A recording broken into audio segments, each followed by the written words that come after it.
नमस्कार। आज अपन लोग CET 2026 की तैयारी करने वाले विद्यार्थियों के लिए गणित के अंदर त्रिभुज टॉपिक आपके बीच में लेकर के हाजिर हुए हैं। आप सभी विद्यार्थी जुड़े रहें, देखते हैं त्रिभुज। आज अपना टॉपिक है त्रिभुज। अब आगे चलते हैं। सबसे पहले अपन लोग सीखेंगे त्रिभुज के बारे में।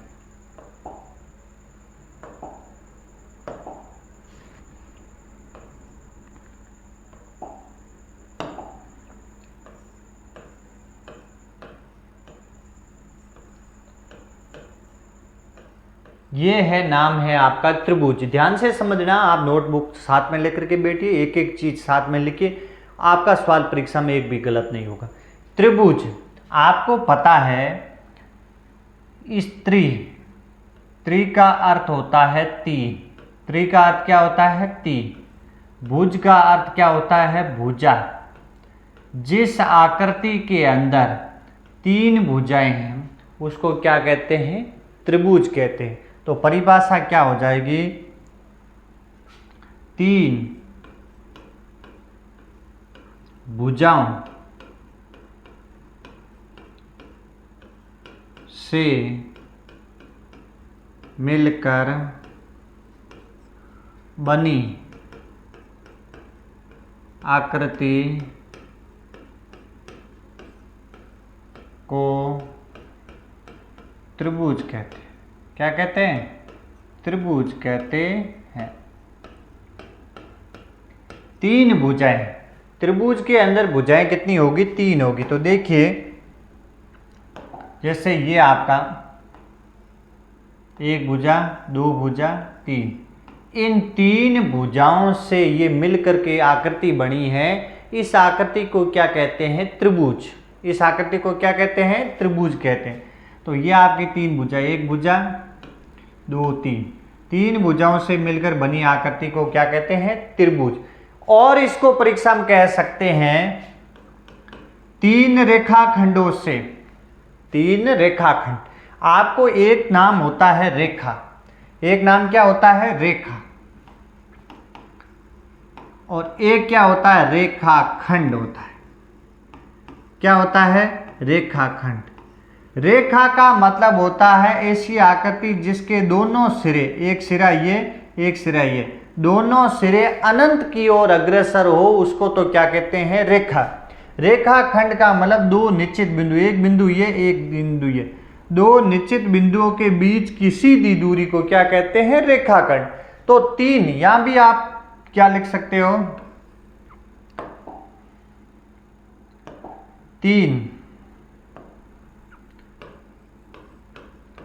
तीन रेखाखंडों, तीन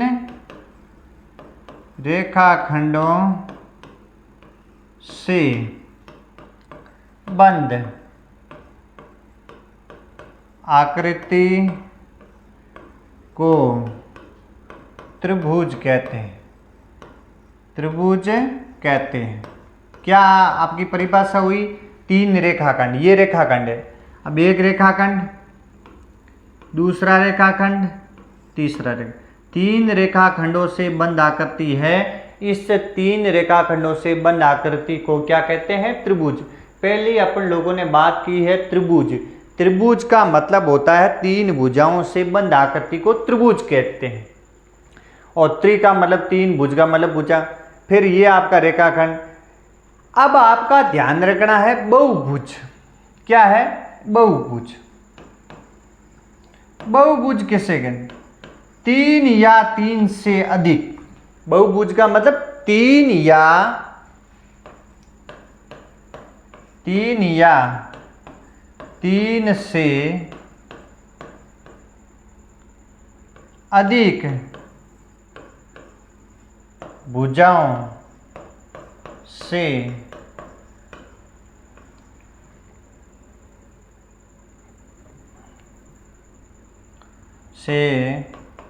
बंद आकृति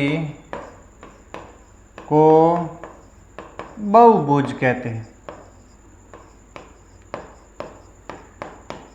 अब बहुभुज क्या है? तीन या तीन से अधिक भुजाओं से बंद आकृति बनेगी उसको त्रिभुज कहते हैं।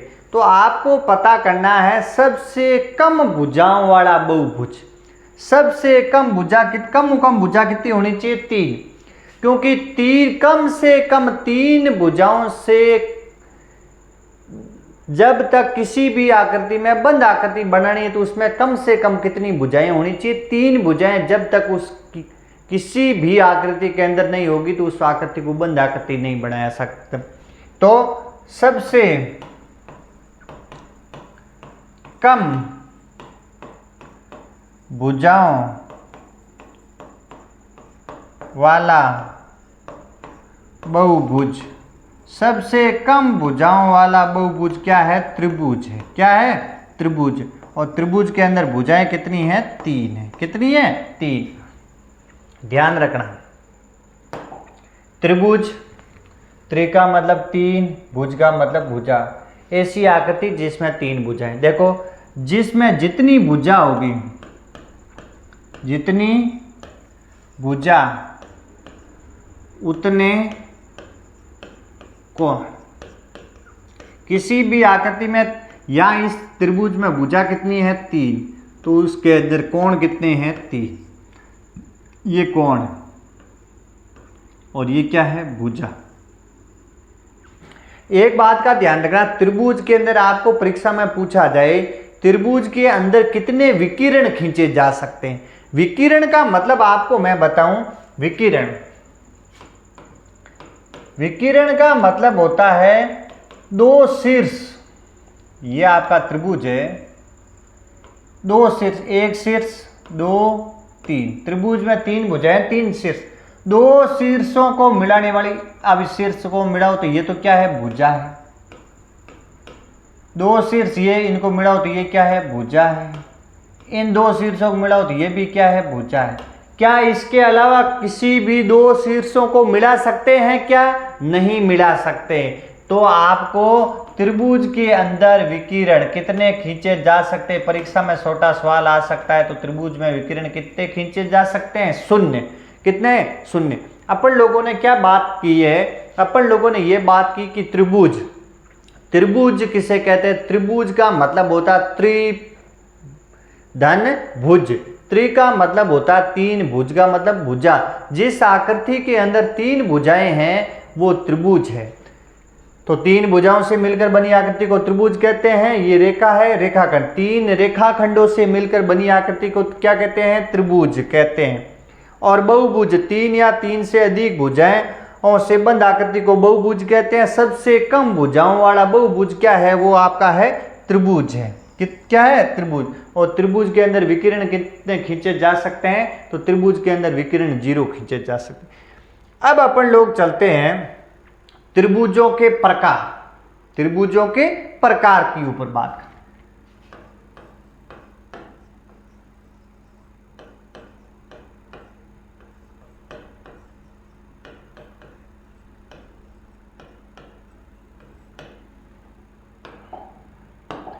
त्रिभुज सामान्यतः 2 प्रकार का होता है।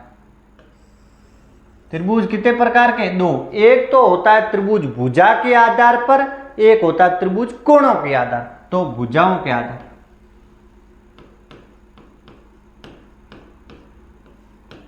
भुजाओं के आधार। दूसरा है आपका कोणों के आधार पर। त्रिभुज भुजा के आधार पर, कोणों के आधार पर 2 प्रकार। भुजा के आधार पर भी त्रिभुज कितने प्रकार का होता है? ध्यान रखना, भुजा के आधार पर त्रिभुज कितने प्रकार का होता है? तो भुजा के आधार पर त्रिभुज कितने प्रकार का होता है? 3 प्रकार का होता है। और कोणों के आधार पर त्रिभुज कितने प्रकार का होता है? तो 3 प्रकार का होता है। आपको ध्यान रखना है, त्रिभुज भुजा के आधार पर, कोणों के आधार। त्रिभुज कितने प्रकार? 2। भुजा के आधार पर त्रिभुज कितने प्रकार का? 3 प्रकार। कोणों के आधार पर त्रिभुज कितने प्रकार का? 3 प्रकार का। अब नाम लिख के कौन कौन से देखो। भुजा के आधार पर त्रिभुज एक होता है समबाहु त्रिभुज। क्या होता है? समबाहु त्रिभुज। समबाहु त्रिभुज। और सम का मतलब, अब ध्यान रखना,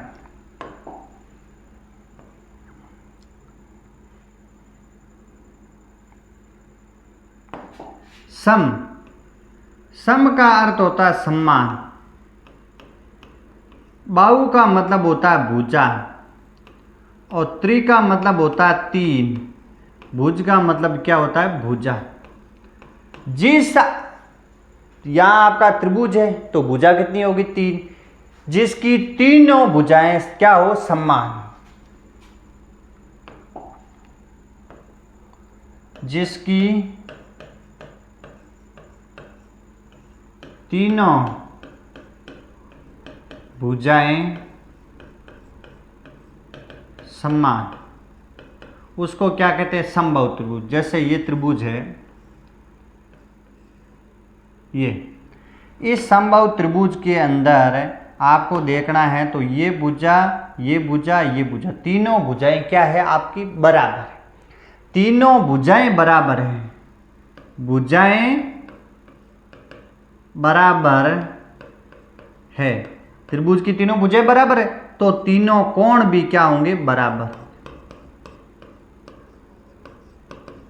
तीनों भुजाएं बराबर है, तीनों कोण क्या होंगे बराबर। तो प्रत्येक कोण आपको पता होना चाहिए, त्रिभुज परीक्षा में आ सकता है, त्रिभुज के तीनों, क्योंकि तीन कोण, त्रिभुज के तीनों कोणों का योग, त्रिभुज के तीनों कोणों का योग कितना होता है 180 डिग्री, कितना होता है 180 डिग्री। आपको परीक्षा में पूछ लेंगे समबाहु त्रिभुज, मैंने कहा समबाहु त्रिभुज में तीनों भुजाएं बराबर है तो तीनों कोण भी क्या होंगे बराबर होंगे। तो आपको पता है तीनों कोणों का योग तो कितना है 180, तो तीनों कोण बराबर है, तीन का भाग लेगा तो प्रत्येक कोण कितने डिग्री का होगा 60 डिग्री का। ये भी कोण 60 डिग्री का है, ये भी 60 का है, ये भी 60 का है, क्योंकि बराबर है समबाहु त्रिभुज। दूसरा है त्रिभुज, मैंने कहा भुजा के आधार पर त्रिभुज कितने प्रकार के, तीन प्रकार, समबाहु त्रिभुज। दूसरा है समद्विबाहु, समद्विबाहु त्रिभुज। दूसरा कौन सा है समद्विबाहु त्रिभुज। अब आपको पता है समद्विबाहु त्रिभुज, समद्विबाहु त्रिभुज का मतलब सम, सम का मतलब क्या होता है सम्मान, संस्कृत के अंदर दी का मतलब क्या होता है दो, बाहु का मतलब क्या होता है भुजा, और वो ऐसी आकृति, ऐसा त्रिभुज जिसकी दो भुजाएं बराबर हो, तीसरी भुजाएं अलग हो। तो दो भुजाएं क्या हो, दो भुजाएं बराबर, तो दो भुजाएं बराबर है तो दो कोण भी क्या होंगे बराबर होंगे, ध्यान रखना। ये समद्विबाहु त्रिभुज के अंदर ये और ये भुजा बराबर है, ये अलग है, तो समान भुजा के समूह कोण भी क्या होंगे बराबर, ये कोण और ये कोण आपस में क्या होंगे बराबर होंगे, ये ध्यान रखना। अगला है आपका तीसरा, तीसरा है वो है विषमबाहु त्रिभुज। कौन सा है विषमबाहु त्रिभुज। अब विषम का मतलब क्या होता है, विषम का मतलब होता है अलग अलग, विषम का मतलब क्या होता है, विषम का मतलब होता है अलग अलग, और बाहु का मतलब क्या होता है भुजा, ऐसा त्रिभुज जिसकी तीनों, क्योंकि आपको पता है त्रिभुज है तो उसमें भुजाएं कितनी है तीन, और विषम का मतलब अलग अलग, ऐसा त्रिभुज तीन जिसकी तीनों भुजाएं क्या हो अलग अलग, तो जिसकी तीनों भुजाएं अलग अलग, तीनों भुजाएं क्या हो अलग अलग हो, इसका मतलब ऐसा त्रिभुज जिसकी तीनों भुजा एक नाप, ये भुजा, ये भुजा, ये भुजा, तीनों अलग अलग नाप, तीनों भुजाएं अलग अलग है तो तीनों कोण भी अलग अलग नाप के होंगे। इस बात का आपको क्या रखना है ध्यान रखना। अब आपको पता है भाई कोणों के आधार पर भी त्रिभुज कितने प्रकार के होते हैं? 3 प्रकार के। एक होता है न्यून कोण। न्यून कोण हमेशा ध्यान रखना भाई, न्यून कोण अलग होता है, न्यून कोण त्रिभुज अलग होता है। तो यहाँ भुजा के आधार पर त्रिभुज, एक न्यून कोण त्रिभुज, दूसरा है आपका समकोण त्रिभुज,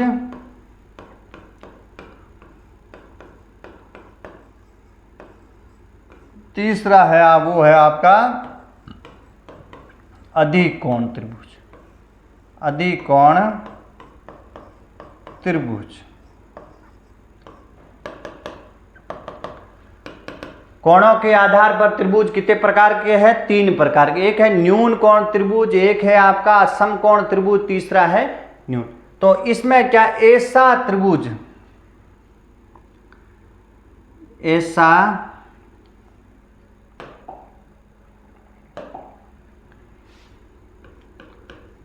त्रिभुज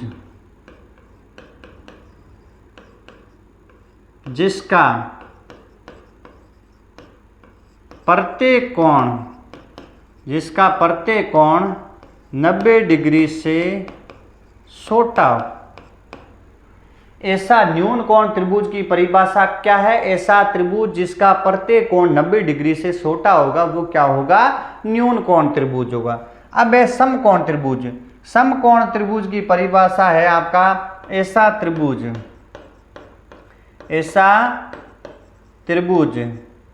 जिसका एक कोण 90 डिग्री का हो, उसे समकोण त्रिभुज कहते हैं। अगला है आपका अधिकोण त्रिभुज। ऐसा त्रिभुज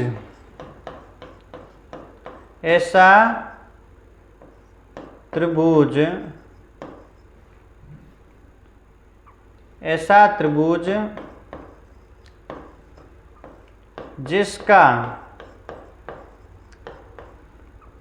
एक कोण 90 डिग्री से बड़ा। इसका मतलब ये आपका न्यून कोण त्रिभुज। इसका मतलब कोई भी कोण 90 डिग्री से बड़ा नहीं होगा। समकोण त्रिभुज, ये कोण ऐसा त्रिभुज जिसका एक कोण 90 डिग्री का हो, और अधिकोण ऐसा त्रिभुज जिसका एक कोण 90 डिग्री से बड़ा हो। इसका मतलब ये 90 डिग्री से बड़ा हो, उसको क्या कहते हैं? समकोण। अपन लोगों ने क्या पता किया? पहले त्रिभुज। अब आपको त्रिभुज, भुजा के आधार पर भी त्रिभुज कितने प्रकार के? 2 प्रकार के। भुजा के आधार पर, एक है कोणों के आधार। भुजा के आधार पर त्रिभुज कितने प्रकार के हो गए? 3 प्रकार के। भुजा के आधार पर 3 प्रकार के, एक समबाहु त्रिभुज, समद्विबाहु त्रिभुज, विषमबाहु। समबाहु त्रिभुज का मतलब जिसकी तीनों भुजाएं क्या हो? समान हो। समद्विबाहु त्रिभुज जिसकी 2 भुजाएं क्या हो? समान हो। विषमबाहु त्रिभुज जिसकी तीनों भुजाएं क्या हो? अलग अलग। अब है कोणों के आधार पर। कोणों के आधार पर भी त्रिभुज कितने प्रकार के होते हैं? 3 प्रकार के। एक होता है न्यून कोण, ऐसा त्रिभुज जिसके प्रत्येक कोण 90 डिग्री के छोटे हो। ऐसा त्रिभुज जिसका प्रत्येक कोण क्या हो? 90 डिग्री से छोटा हो। समकोण त्रिभुज, ऐसा त्रिभुज जिसका एक कोण क्या हो? 90 डिग्री का हो। और अधिकोण त्रिभुज, ऐसा त्रिभुज जिसका एक कोण 90 डिग्री से क्या हो? बड़ा हो। 90 डिग्री से क्या हो? बड़ा हो। अब अपन लोग आगे चलते हैं। अब अपन लोग बात करते हैं समकोण त्रिभुज। अब बात किसकी करते हैं? समकोण त्रिभुज।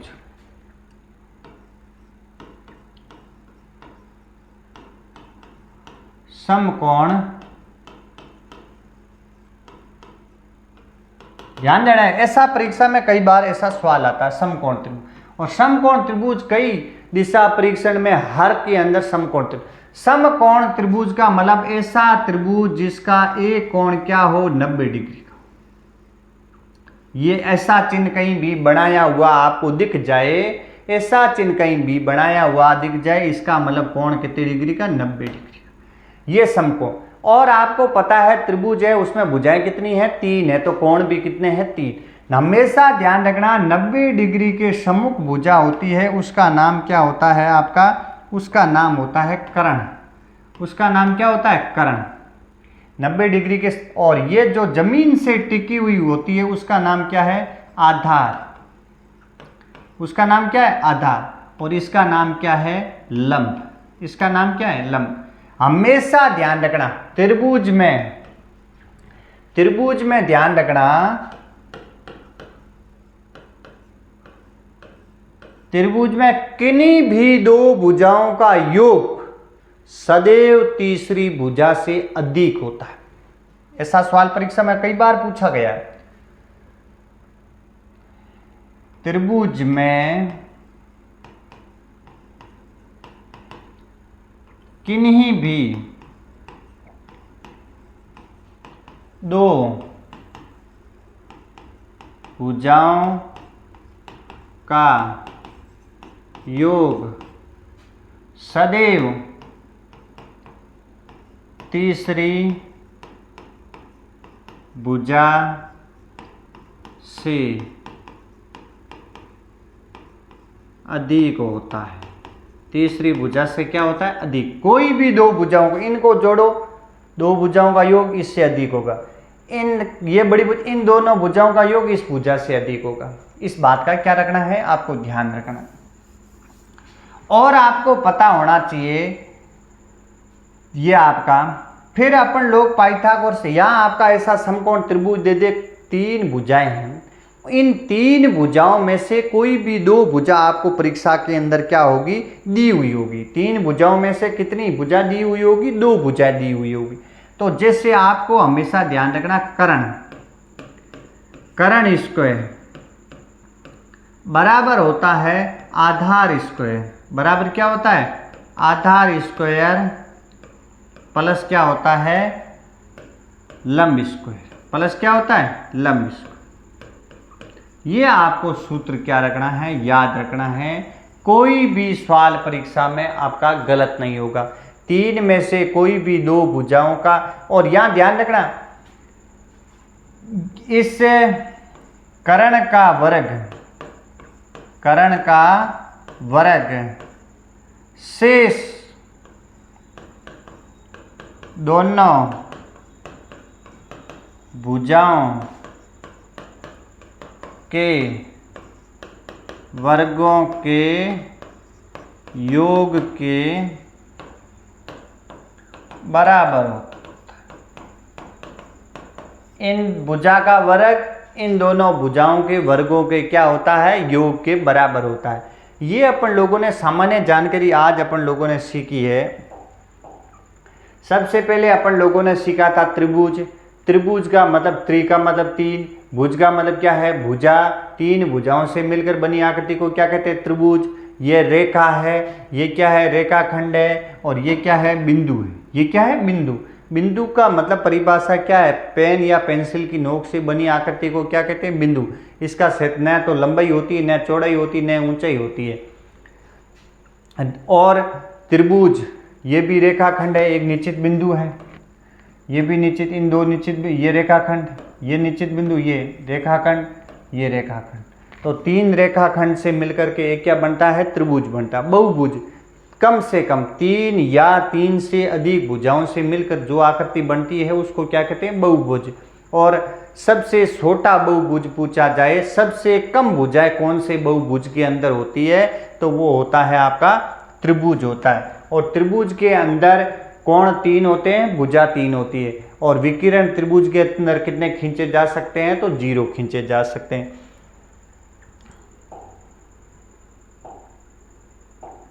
फिर अपन लोगों ने बात की थी भुजा, त्रिभुजों के प्रकार, भुजा के आधार पर, कोणों के आधार, भुजा के आधार पर त्रिभुज 3 प्रकार के, कोणों के आधार पर 3 प्रकार के। फिर अपन लोगों ने समकोण त्रिभुज के ऊपर बात की थी, समकोण त्रिभुज में कर्ण आधार कैसे पता करते हैं। इस प्रकार अपन लोग सामान्य जानकारी त्रिभुज, त्रिभुजों के प्रकारों के ऊपर बात किए। कल इससे आगे त्रिभुज के ऊपर बहुत महत्वपूर्ण सवाल आपके बीच में लेकर के हाजिर होंगे। सभी विद्यार्थियों से मेरा आग्रह है, आपको यदि क्लास अच्छी लगी है तो प्रभात क्लासेज यूट्यूब चैनल को सब्सक्राइब कीजिए। और जो विद्यार्थी CET 2026 की तैयारी कर रहे हैं उन विद्यार्थियों तक क्लास को शेयर कीजिए। इसी तरह आप नियमित रूप से जुड़े रहना और अपने साथ साथ में नोट्स बनाते रहना और एक दिन आप सफल जरूर होंगे। धन्यवाद।